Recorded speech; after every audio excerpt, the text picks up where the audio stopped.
Salut à tous, ici Frédéric Morel. Bienvenue sur ma chaîne dédiée à la science et aux découvertes scientifiques.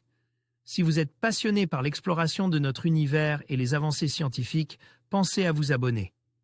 Aujourd'hui, on plonge dans un sujet fascinant qui repousse les limites de notre compréhension. Bonjour Allons-y. à tous, aujourd'hui, je vais vous parler d'un événement incroyable qui a marqué l'histoire récente. Il y a 10 ans, un astéroïde, qualifié de superbolide, a explosé au-dessus d'une ville en Russie, provoquant des scènes de chaos et faisant des centaines de blesses. Dans cette vidéo, je vais vous expliquer ce qui s'est passé ce jour-là, les conséquences de cette explosion et comment cet événement attire l'attention du monde entier sur les dangers potentiels des objets célestes. Restez avec moi pour découvrir tous les détails fascinants de cette incroyable histoire. Le 15 février 2013, un astéroïde d'environ 18 mètres de diamètre entre dans l'atmosphère terrestre au-dessus de la Russie. Ce superbolide, qui n'a heureusement fait aucun mort, a tout de même blessé indirectement près de 1500 personnes et a endommagé plus de 7000 bâtiments. 10 ans après, cet événement nous rappelle la nécessité d'améliorer notre capacité à détecter ces petits corps et à s'en protéger. Il y a quelques jours à peine, ce 13 février, à 4 heures du matin, un météoroïde d'environ 1 mètre, désigné 2023 CX1, a fait une entrée remarquée dans l'atmosphère terrestre au-dessus de la Manche, à proximité des côtes normandes. Ce petit corps avait été repéré dans l'espace un peu plus de 7 heures auparavant, ce qui avait permis de prédire précisément le lieu et l'heure de son impact. Malheureusement, ce n'est pas le cas pour tous les impacteurs. Pour un objet aussi petit que celui de ce lundi, ce n'est pas bien grave, de tels événements qui se produisent en moyenne 2 fois par mois ne causant aucun dégât, produisant seulement un beau bolide, une grosse étoile filante, dans le ciel. En revanche, pour des corps sensiblement plus gros, les conséquences peuvent être plus graves. La double traînée de la météorite de Tcheliabinsk photographiée alors qu'elle fondait le ciel de l'Oural, le matin du 15 février 2013. L'analyse des fragments raconte l'histoire de ce gros rocher depuis qu'il acquitte la ceinture principale d'astéroïdes. Monsieur Amevalev Tcheliabinsk, 15 février 2013. Il y a 10 ans aujourd'hui, vers 9h20 de Yekaterinbourg, 3h20 UTC, 4h20. De Paris, un astéroïde d'un diamètre d'environ 18 mètres d'une masse de 10 000 tonnes et entre à environ 19 km par seconde. 69 000 km/h, dans l'atmosphère terrestre au-dessus du sud de l'Oural, en Russie. Son entrée dans l'atmosphère fut pratiquement horizontale, avec un angle de seulement 18 degrés. Après avoir parcouru plusieurs milliers de kilomètres d'est en ouest, le petit corps s'est désintégré un peu moins de 30 km. Au-dessus de l'oblast de Tcheliabinsk. Carte de l'oblast de Tcheliabinsk. Nzemin, Mutichou, Tub et Sensé Wikimedia Commons, CC BY et SAR 4.03 explosions furent entendues, la première étant la plus importante.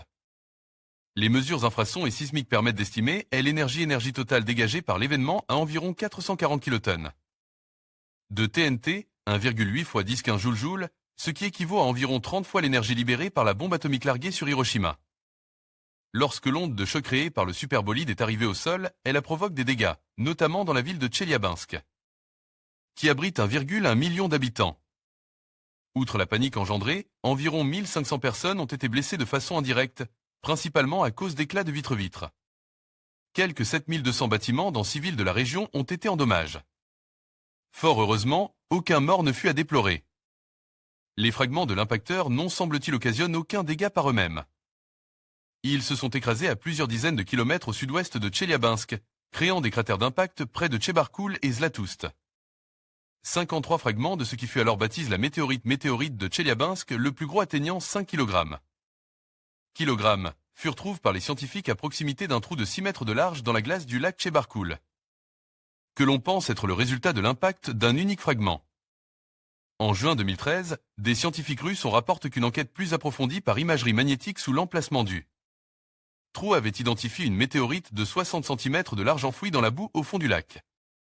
Une opération de récupération eut lieu du 10 au 16 octobre 2013, remontant un bloc de 540 kg. Fragment de la météorite de Tcheliabinsk trouve sur le sol. Alexander Sapoznikov, Wikimedia Commons, un astéroïde cache par le Soleil. Pourquoi cet astéroïde ne fut-il pas repéré avant son impact sur Terre? La réponse est simple. L'astéroïde se dirigeait vers la Terre depuis la direction du Soleil. Autrement dit, dans les semaines précédant son impact, l'astéroïde était dans le ciel de jour, à proximité du Soleil, ce qui rendait toute observation impossible. D'après les estimations faites après l'impact, l'astéroïde à l'origine du superbolide de Tcheliabinsk était un géocroiseur. De type Apollon, avec un demi-grand axe probablement un peu au-delà de celui de Mars, 1,6 Unite Astronomic Unite.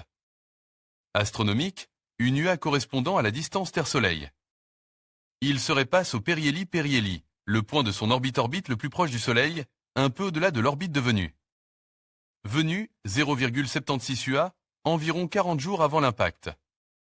L'orbite de ce petit corps était relativement excentrique, E0,5, et peu inclinée, I4 degrés.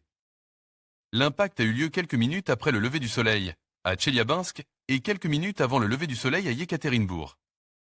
Le bolide fut alors plus brillant que le Soleil. Une image put par ailleurs être prise peu après l'entrée dans l'atmosphère par le satellite Météo-Métosa 9. On estime qu'un astéroïde de 20 mètres rencontre la Terre en moyenne une fois tous les 60 ans.